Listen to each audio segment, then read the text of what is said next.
Pemirsa, sebelumnya Kejaksaan Agung menetapkan satu tersangka baru dalam kasus korupsi proyek pembangunan infrastruktur BTS 4G Bakti Kemenkominfo. Dengan demikian, hingga saat ini sudah ada 5 tersangka dalam kasus yang mengakibatkan kerugian negara hingga 1 triliun rupiah.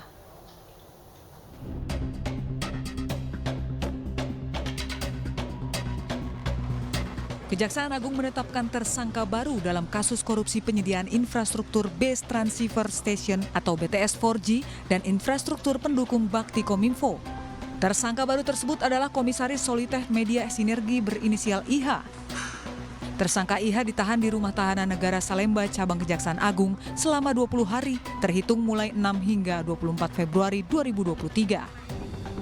Dalam perkara ini, tersangka IH telah melakukan pemufakatan jahat dengan tersangka berinisial AAL untuk mengkondisikan pelaksanaan pengadaan BTS 4G.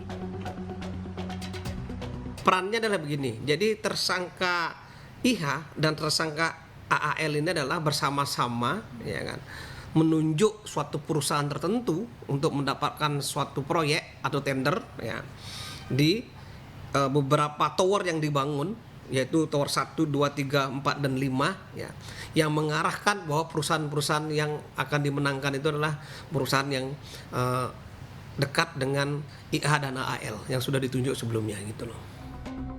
Dengan ditetapkannya satu tersangka baru, kini total tersangka dalam kasus ini menjadi 5 orang.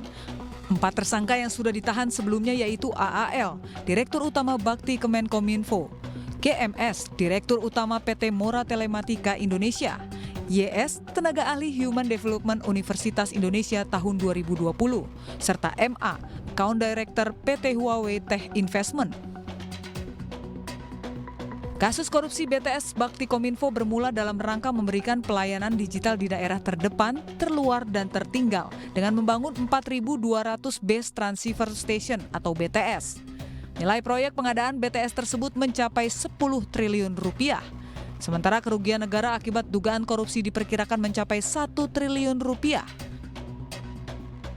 Dalam kasus ini, Kejaksaan Agung telah memeriksa 60 orang saksi dan mencekal 23 orang lainnya. Pemeriksaan saksi masih terus dilakukan termasuk pemanggilan terhadap Menkominfo Johnny G. Plate. Dengan pengusutan yang masih terus berjalan, bukan tidak mungkin Kejagung akan menetapkan tersangka baru dalam waktu dekat. Tim Liputan iNews melaporkan.